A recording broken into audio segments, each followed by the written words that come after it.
all the attendees here. I am Anaga representing Rajlakshmi Solutions Private Limited. Today we are going to talk about database management troubleshooting in Tally Prime. So before moving ahead to the today's topic, let's take a small introduction of Rajlakshmi Solutions Private Limited. We are into the multiple segments, that is sales, services, solutions, implementations, and development.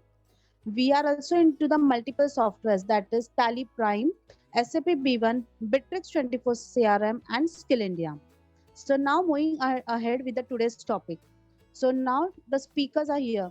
The presentation will be done by Ms. Pinaj. So Pinaj, are you here? Yes, ma'am. And the live demonstration will be done by Tejasri. So Ms. Tejasri, are you here? Yes, ma'am. Okay, hearty welcome all of you. So now I request both of you to move ahead with your presentation.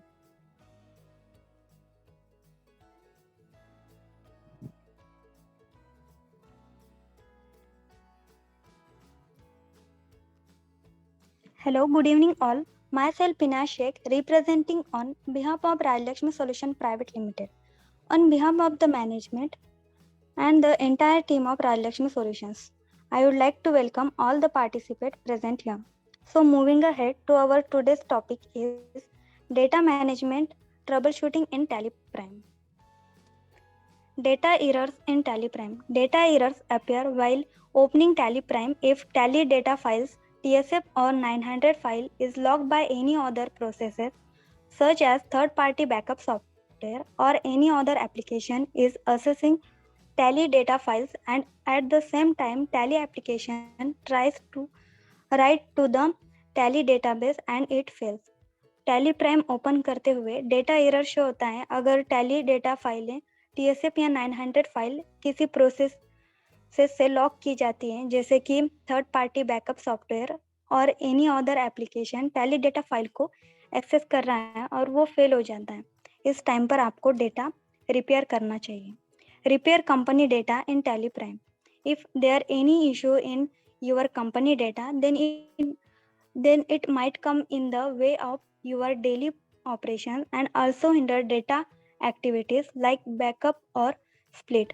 अगर आपके company में कुछ error आता है तो ये आपके daily work में प्रॉब्लम्स क्रिएट कर सकता है, जैसे कि बैकअप और स्प्लिट करते हुए. For such a scenario, tally prime comes with a useful tool that will help you recover your data.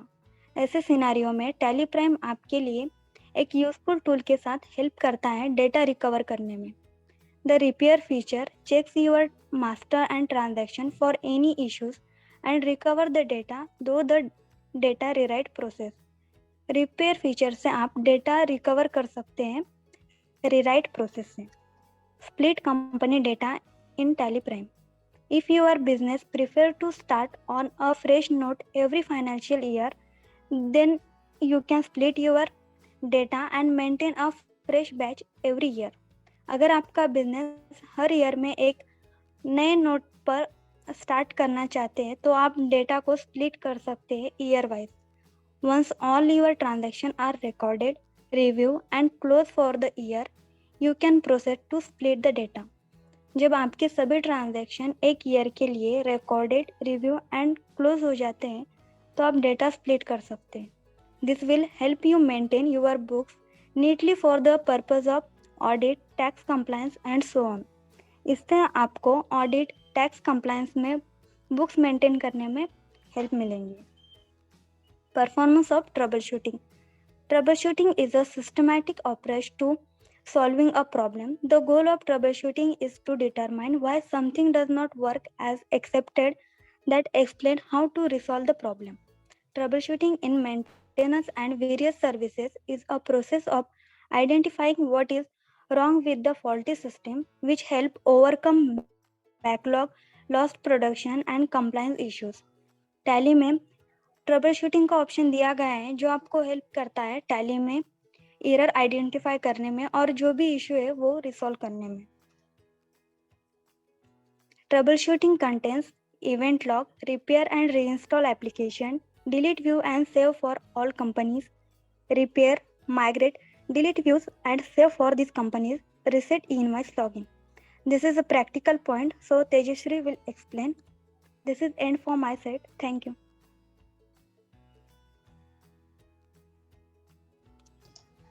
Thank you, Pinaz.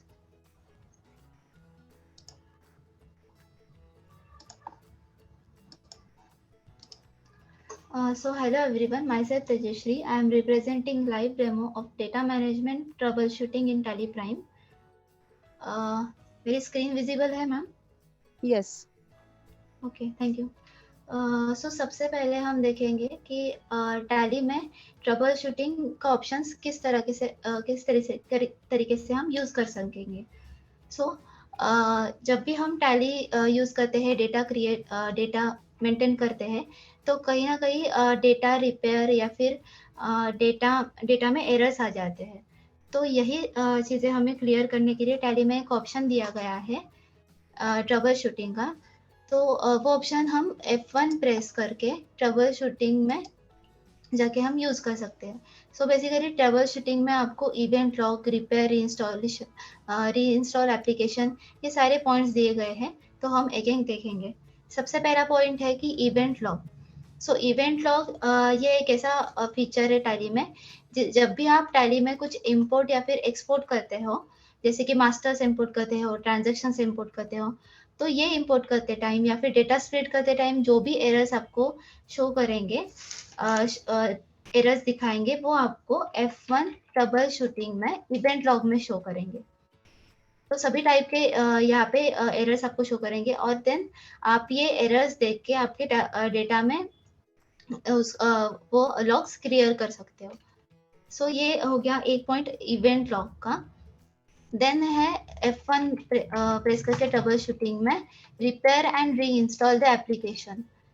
सो ये ऑप्शन आप तभी यूज करेंगे जब आपको टैली में कुछ एरर्स दिखाएंगे। जैसे कि मैं आपको एक बेसिक एरर्स बताती हूँ। टैली में जनरली ये एरर्स आपको शो करेंगे, जैसे कि फाइल डैमेज रहेगा, देन इंटरनल एरर रहेगा, मेमोरी एक्सेस वायलेशन का, देन एरर कोड 120, ये आपने जनरली देखे होंगे ये एरर्स टैली में।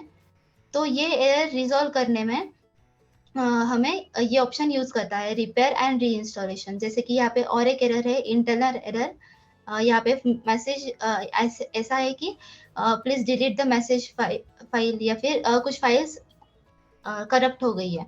तो जब भी ये एरर आपको शो करेगा, तो एक तो आप टैली में आके आपका टैली रिपेयर कर सकते हो या फिर टैली री इंस्टॉल करके आपका जो टैली का सॉफ्टवेयर है वो अच्छे से रन कर पाओगे।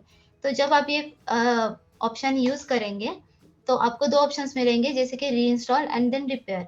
री इंस्टॉल आपको तभी करना है जब आपको सारे टैली के कॉन्फ़िगरेशंस रिसेट करने होंगे या फिर आपको नए कॉन्फ़िगरेशन सेट करने होंगे। तो ये कॉन्फ़िगरेशन जब आपको रिसेट करना है तो अब आप री इंस्टॉल का ऑप्शन यूज करेंगे। एंड देन अगर आपको आपके डेटा में कुछ फाइल्स मिसिंग है या फिर टैली का जो सेटअप होता है उधर अगर आपके कुछ फाइल्स मिसिंग रहेंगे, कुछ फाइल्स करप्ट रहेंगे, तो उससे आपका टैली ठीक से रन नहीं होता है। तो आप ये रिपेयर का ऑप्शन यूज करके टैली को अच्छे से रन कर पाओगे। तो ये हो गया second point. Then third point है delete views save for all companies. Sir Tally में आपको एक बहुत अच्छा फीचर दिया गया है, जिससे आपको जो भी रिपोर्ट आपको चाहिए वो आपके हिसाब से सेव करके आप यूज कर पाओगे। तो मैं आपको एक बेसिक रिपोर्ट बताती हूँ। जैसे कि मुझे बैलेंस शीट के सारे ये जो ऑप्शन है F12 में, जैसे कि मुझे परसेंटेज में दिखना चाहिए, then exclude account with zero closing balance भी होना चाहिए, फॉर्मेट मुझे डिटेल में चाहिए, या फिर मुझे वर्टिकल बैलेंस शीट नहीं चाहिए, मुझे हॉरिजॉन्टल बैलेंस शीट चाहिए, जैसे कि जिसमें लायबिलिटीज असेट्स दिखते हैं। तो ये सारे ऑप्शंस मैंने सेव कर लिए। एंड देन मुझे ऐसा रिपोर्ट मुझे दिखना चाहिए जब भी मैं बैलेंस शीट का रिपोर्ट ओपन करूंगी। तो ये व्यू सेव करने के लिए हमें टैली में एक ऑप्शन दिया है Ctrl+L करके सेव व्यू। तो ये ऑप्शन जब हम क्लिक करेंगे तब हमें यहाँ पे वो पर्टिकुलर रिपोर्ट का नाम सेट करने के लिए यहाँ पे ऑप्शन आएगा। तो मैं यहाँ पे सेट कर देती हूँ कि balance sheet in detail view.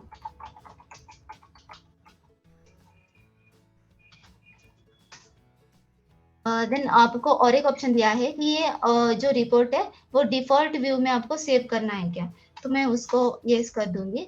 Then show additional configuration, yes करने के बाद आपको और दो ऑप्शंस है, जैसे कि ये जो व्यू है तो ये आपको सारे कंपनीज में चाहिए होगा तो आप ऑल कंपनीज कर सकते हो, और बस पर्टिकुलर आपको ये एक ही कंपनी के लिए चाहिए होगा तो आप दिस कंपनी कर सकते हो।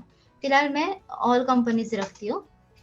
Then save with the selected period, जैसे कि आपने जो बैलेंस शीट है वो सिलेक्टेड पीरियड के लिए ये रिपोर्ट आपको सेव करना होगा, तो आप पीरियड सिलेक्ट करके देन ये ऑप्शन यस कर सकते हो।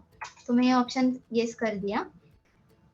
तो जब भी मैं टैली ओपन करूंगी तब बैलेंस शीट ओपन करूंगी तब मुझे यही व्यू से बैलेंस शीट शो करेगा।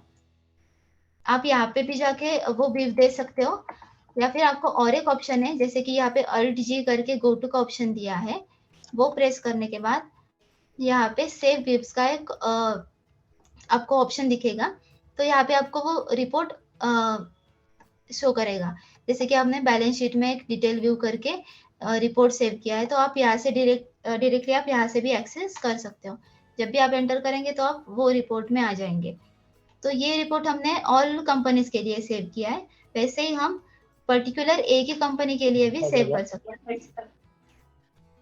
जैसे कि ये मैं स्टॉक समरी कर रही हूँ, समरी मुझे यहाँ पे मुझे क्वांटिटी भी शो होनी चाहिए।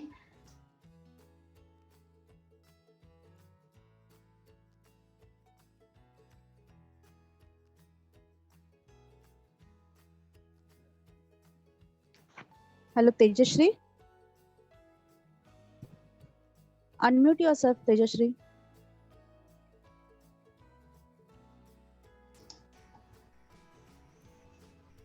मैम आवाज आ रही है मेरी? Yes, yes. ओके। आप मुझे बता सकते हो कब से मेरी आवाज नहीं आ रही है? मैं फिर से रिस्टार्ट करती हूँ। Hello ma'am. Yes, start करो. Continue Okay. करना. ओके। देन यहाँ पे और एक ऑप्शन है, जैसे कि मैंने ऑल कंपनीज के लिए सेव किया था, तो मैं अभी बस ये कंपनी के लिए एक व्यू सेव करूंगी। स्टॉक समरी में आके मुझे शो गुड्स इनवर्ड भी यस करना है, एंड देन आउटवर्ड भी चाहिए मुझे। देन यहाँ पे एक ऑप्शन है, जैसे कि फॉर्मेट रिपोर्ट मुझे डिटेल में चाहिए। तो ये सारे ऑप्शंस मैंने F12 में कॉन्फ़िगर कर लिए हैं। तो मुझे जब भी मैं स्टॉक समरी ओपन करूंगी तो मुझे ये फॉर्मेट में स्टॉक समरी शो करनी चाहिए। तो ये रिपोर्ट को सेव करने के लिए मैं ये ऑप्शन यूज करूंगी, सेव व्यू का Ctrl L करके। तो यहाँ पे मैं नाम दे दूंगी कि स्टॉक समरी इन डिटेल व्यू।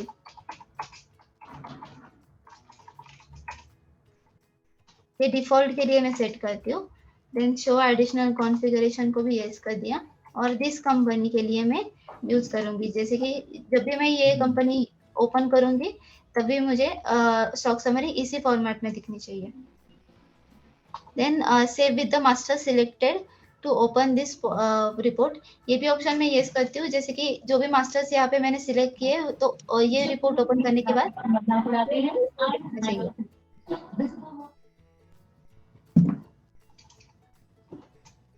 देन पीरियड भी सिलेक्ट करती हूँ। सो मैंने ये जो व्यू था वो सेव कर लिया है, और एक शॉर्टकट की जो है वो मैं अल्ट जी करके गो टू से भी देख सकती हूँ ये सारे व्यूज जो मैंने सेव किए हैं। तो एक मैंने किया था balance sheet in detail view जो ऑल कंपनीज के लिए चाहिए, और एक स्टॉक समरी का था जो मैं जो बस दिस कंपनी के लिए चाहिए।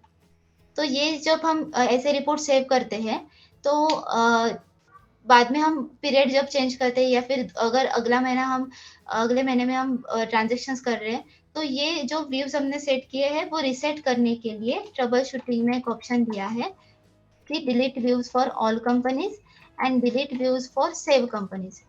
ये दो ऑप्शंस आप यूज करके ये व्यूज डिलीट कर सकते हो। जैसे कि मैंने ये ऑल कंपनीज का व्यू जो है डिलीट कर दिया है।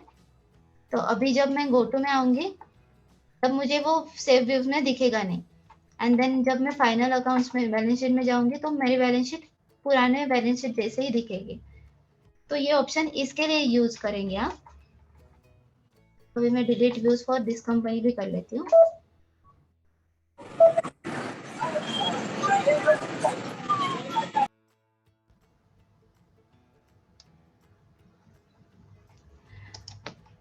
तो ये हो गया हमारा एक थर्ड पॉइंट। देन हम देखेंगे रिपेयर। तो बेसिकली ये रिपेयर ऑप्शन आपको तभी यूज करना है जब आपका डेटा प्रॉपरली ओपन नहीं हो रहा होगा टैली में। जैसे कि मेरे पास एक डेटा है, डेटा रीराइट करके, तो जब हम ये टैली ओपन करेंगे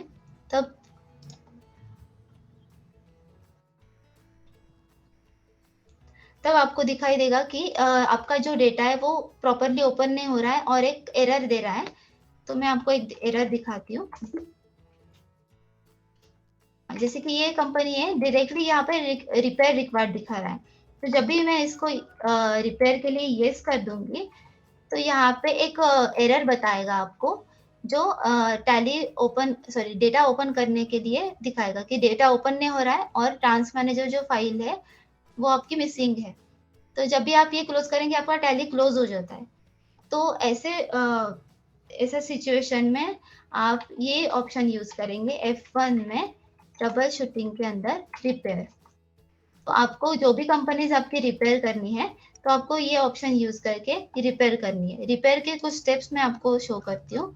जब भी आप रिपेयर का ऑप्शन यूज करेंगे सबसे पहले स्टेप आपकी रहेगी कि आपको वो पूछेगा कि आपको डेटा बैकअप लेना है कि नहीं है। जैसे कि रिपेयर करने से पहले आपको डेटा बैकअप का ऑप्शन आएगा। देन स्टेप 2 में आपकी एक फेज 1 स्टार्ट होगी रिपेयरिंग की। देन फेज 2 स्टार्ट होगी। फेज 2 में आपका सारे मास्टर्स एंड ट्रांजेक्शंस रीराइट होंगे। एंड देन फेज 3 में आपका पूरी कंपनी जो है वो रीराइट होती है। ये रीराइट और रिपेयर के लिए कम से कम 1 से 1.5 घंटा लगता है। आपके डेटा के ऊपर डिपेंड रहेगा। अगर डेटा बहुत कम ईयर का बहुत कम ट्रांजेक्शन्स का होगा तो वो 15 to 20 मिनट्स में रिपेयर हो जाता है। बट अगर आपका डेटा बहुत साल का होगा तो वो टाइम लेगा एटलीस्ट 1.5 घंटा 1 to 2 आवर्स। तो ये आपकी रिपेयरिंग की स्टेप रहेगी। देन हम देखेंगे माइग्रेट। अभी जैसे कि बहुत सारे लोग अभी भी ERP9 यूज करते हैं। तो ERP9 में जब टैली प्राइम यूज करने लगते हैं तो आपकी कंपनी एक नए वर्जन में यूज करने के लिए आपको डेटा माइग्रेट करना पड़ता है। तो मेरे पास एक कंपनी है तो ये ऑप्शन आपको माइग्रेशन के लिए यूज होगा। जैसे कि ये कंपनी ERP9 की है, अभी हम प्राइम में उसको माइग्रेट कर रहे हैं तो आपको यहाँ पे माइग्रेशन रिक्वायर्ड बता रहा है। जब भी आप एंटर करेंगे तब आपको 2 ऑप्शंस दिखाई देंगे। एक कॉन्फ़िगर जिसमें आपको डेटा माइग्रेट करने से पहले बैकअप पूछेगा, तो बैकअप डेस्टिनेशन पाथ और बैकअप लेना है कि नहीं ये ऑप्शन येस नो करना है। देन आपको कंपनी माइग्रेट करनी है।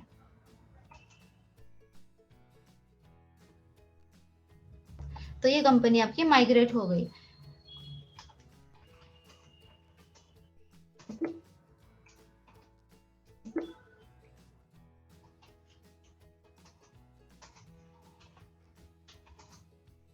ये कंपनी आपकी टैली प्राइम में यूज करने के लिए रेडी हो गई है। तो ये आप F1 ट्रबल शूटिंग में से भी यूज कर सकते हो या फिर आप डायरेक्टली Alt F3 करके जब आप सिलेक्ट कंपनी यूज करते हो तो आप डायरेक्टली यहाँ से भी माइग्रेट कर सकते हो।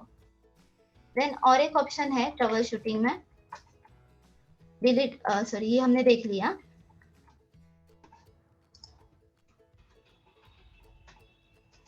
Reset invoice login. सो अभी बहुत सारे लोग इनवॉइसिंग यूज कर रहे हैं।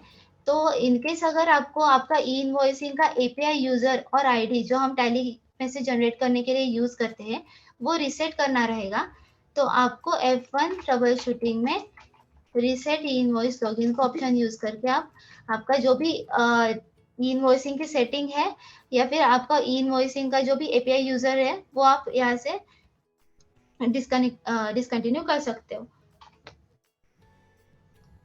तो आप नए इनवॉइस जो लॉगिन है वो आप क्रिएट कर सकते हो, और नए इनवॉइस लॉगिन से आप ई इनवॉइस भी जनरेट कर सकते हो।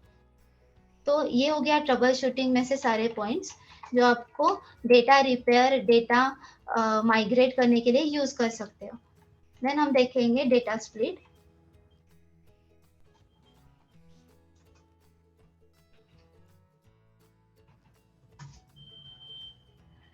सो डेटा स्प्लिट करने के लिए हमें अल्ट बाय करके एक ऑप्शन है डेटा में। तो डेटा में आप यहाँ पे स्प्लिट का ऑप्शन देख सकते हो। यहाँ पे आपको वेरीफाई डेटा और स्प्लिट डेटा, ये दो ऑप्शन दिखेंगे। स्प्लिट करने से पहले आपको आपकी कंपनी पहले वेरीफाई करनी पड़ेगी, जिसमें आपको दिखेगा कंपनी में अगर कुछ एरर हो गए तो आपको वो पहले रिजॉल्व करने पड़ेंगे। तो जब भी आप वेरिफिकेशन करते हो तो आपको यहाँ पे अगर नो एरर फाउंड दिखाई देगा तो आप डेटा स्प्लिट कर सकते हो। अगर यहाँ पे एरर्स होंगे तो यहाँ पे वो शो करेंगे, जो कुछ भी आपके डेटा में अगर एरर रहेंगे तो ये वेरीफाई हो गया है। देन आपको फिर से स्प्लिट में आना है, स्प्लिट डेटा में आना है। अगर आपको कंपनी 1 अप्रैल 22 से करनी है, जैसे कि मेरी कंपनी 21-22 से है, तो मुझे कंपनी अभी 1 अप्रैल से स्प्लिट करनी है। तो आप स्प्लिट फ्रॉम में डेट डालेंगे। यहाँ पे आपकी दो कंपनीज जनरेट होंगी स्प्लिट करने के बाद। एक कंपनी है जिसमें 1 अप्रैल 21 से लेके 31 मार्च 22 तक डेटा रहेगा, एंड देन सेकेंड कंपनी होगी जिसमें 1 अप्रैल 22 से लेके अभी तक का डेटा रहेगा। तो जब भी हम स्प्लिट करेंगे, यहाँ पे ऑप्शन पूछेगा कि आपको स्प्लिट करनी है कि नहीं, एंड देन डेटा पे डिपेंड रहेगा। अगर आपका डेटा बहुत हेवी होगा तो आपको एटलीस्ट 30 to 1 आवर लगेगा, और अगर डेटा बहुत कम है तो आपको 15 to 20 मिनट्स में डेटा स्प्लिट हो जाएगा। तो आप यहाँ से डेटा स्प्लिट कर सकते हो। जैसे कि मेरा अभी डेटा बहुत कम था, तो डेटा मेरा स्प्लिट हो गया है।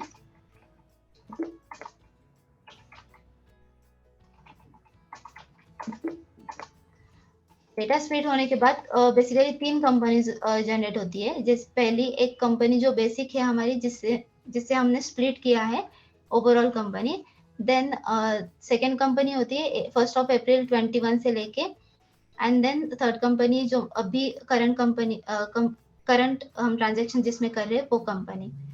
तो इस तरीके से आप डेटा स्प्लिट कर सकते हो। So that's it from my side. Thank you. Okay. everyone. Thank you both of you for your presentation. Okay. So if anyone have any queries, you can do connect your key account manager for any support and services, or if you have any additional requirement. Soon this session will be uploaded in our YouTube channel. So be connected to our social media to get the latest updates. Thank you so much for joining us for today's session. So now we'll wind up the session. Thank you.